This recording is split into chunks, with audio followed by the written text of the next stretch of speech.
শুধু বই এবং স্কুলের বেতন ফ্রি করে দিলে স্কুল শিক্ষা ফ্রি হয় না। লোকাল মার্কেট থেকে কিনে ডিম কলা দিলে যেখানে 17 কোটি টাকা লুটপাটের সুযোগ তৈরি হয়, তাহলে শিক্ষকদের হাতে একটি করে ট্যাব, এটার পেছনে কত বেশি লুটপাট লুকিয়ে আছে।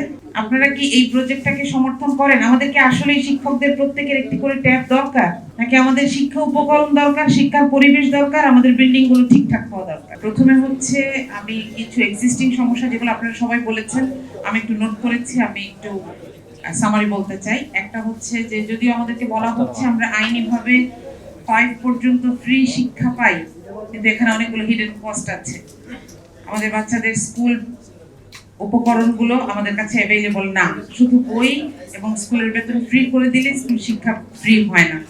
দ্বিতীয়ত হচ্ছে কর্মমুখী শিক্ষার ব্যাপারে যে কথাটি বলছিলেন, এখানে এই যে দুইটা স্ট্রিম তৈরি করে রাখা আমার কাছে এই জায়গাটাকে খুব আনহেলদি লাগে।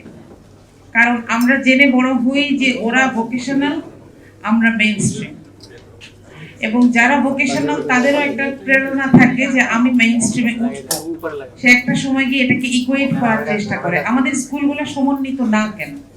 এসএসসি পাশ করার সময় আমাদের প্রত্যেকটা বাচ্চা একটা করে বৃত্তিমূলক শিক্ষা পেতে পারবে না, পারা সম্ভব না? তাহলে এইটাকে আমরা সমন্বিত করে দিচ্ছি না কেন? একটা স্কুল, একটা ভোকেশনাল স্কুল একসাথে কাজ করবে এবং প্রত্যেকটা বাচ্চাই একটা করে বৃত্তিমূলক, অন্তত একটা করে বৃত্তিমূলক শিক্ষা পাবে এবং মেইন স্ট্রিম শিক্ষাতেও শিক্ষিত হবে।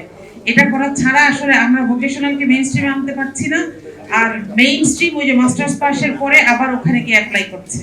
এই জায়গাগুলো, গ্যাপগুলো দূর করা দরকার।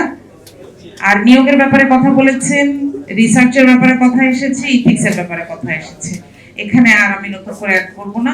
আমি কয়েকটি চলমান প্রকল্প নিয়ে একটু কথা বলতে চাই। প্রথমটা হচ্ছে মিড ডে মিল নিয়ে একটি আলাপ হচ্ছে এবং বাজেটে এটি আসতে যাচ্ছে, যার কিছু পাইলট প্রকল্প আমরা দেখেছি।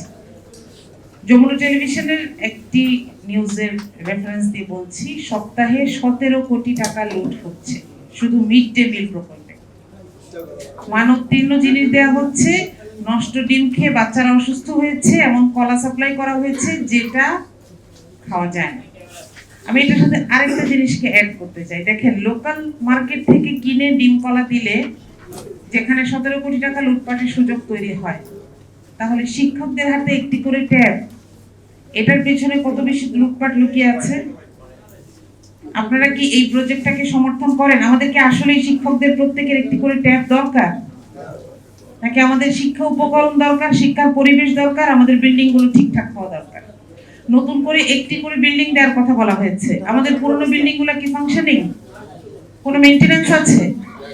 এখন আপনারা কি, আমরা কি চাই কিনা যে এই বাজেটটা এমন কিছু ইনফ্রাস্ট্রাকচার বা চকচকে জিনিস তৈরিতে ব্যবহৃত হোক যাতে পরের বার ভোটটা ইনশিওর হয়, কিন্তু আমাদের বাচ্চাদের পড়ালেখার কোনো উন্নতি না হয়। আমরা আসলে ওই জায়গায় চলে যাচ্ছি। আমাদের চেষ্টা থাকবে আমরা এগুলো নিয়ে কথা বলবো এবং আপনাদেরও উচিত যার যার জায়গা থেকে এগুলো নিয়েই কথা বলা। নতুন প্রকল্পের চাইতে আমাদের যে এক্সিস্টিং অবস্থা রয়েছে সেগুলোকে নিয়ে মনোযোগ দেওয়া বেশি জরুরি ছিল।